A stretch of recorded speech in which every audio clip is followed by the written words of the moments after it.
Hello everyone, তো আগের ভিডিওতে তোমাদের সাথে শেয়ার করেছিলাম যে আমরা নদীতে ফিস্ট করতে গেছি, কিন্তু কিভাবে রান্না করেছি সেটা তো তোমাদের সাথে শেয়ার করিনি। তো আজকের ভিডিওটা তারই।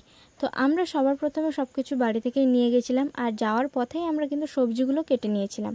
এখানে আমি আলু কাটছি, আর পাশে আমার ননদ ও হচ্ছে গিয়ে আদা রসুনগুলো সব কিছু ছাড়িয়ে নিচ্ছে, আর তারপর মাংসগুলো ধুয়েও নেওয়া হয়েছে।